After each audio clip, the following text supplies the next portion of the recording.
সবসময় চেষ্টা করি বাসার রেগুলার রান্নাগুলোর মধ্যে একটু ভিন্নতা আনতে, যেন খেয়ে কেউ বোরিং না হয় আর ভিন্ন একটা স্বাদ পায়। তেমনই একটা রেসিপি আজ আপনাদের সাথে শেয়ার করছি। চুলায় প্যান বসিয়ে পরিমাণ মতো তেল গরম করে এর মধ্যে দিচ্ছি বড় করে কেটে নেওয়া ঢেঁড়স আর সামান্য পরিমাণ হলুদ আর লবণ দিয়ে এটাকে আমি ভাজবো 5 মিনিটের মতন। যখন একটু নরম হয়ে উপরে একটা ক্রিস্পি ভাব চলে আসবে তখন ঢেঁড়সগুলোকে আমি উঠিয়ে নিচ্ছি। সেম তেলে এখানে আমি চিংড়িটাকেও ভেজে নিব সামান্য পরিমাণ হলুদ আর একটু পরিমাণ লবণ দিয়ে।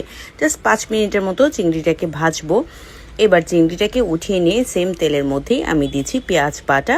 পেঁয়াজটাকে ভাজবো 1 মিনিটের মতন। এর মধ্যে দিচ্ছি একটু কুচনো রসুন, একটু বেশি পরিমাণে দিয়েছি রসুনটা।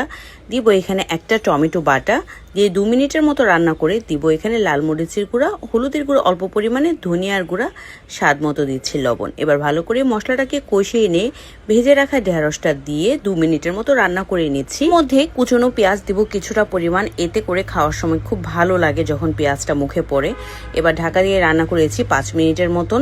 তেলটা কিন্তু আলাদা হয়ে গিয়েছে আর খুব সুন্দর করে কিন্তু কষানো হয়েছে। ভেজে রাখা চিংড়িটা দিয়ে আর 5 মিনিটের মতো রান্না করব।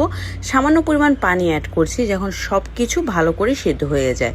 5 মিনিট ঢাকা দিয়ে রান্না করেছি লো হিটে রেখে। খুব মাখো মাখো হয়েছে।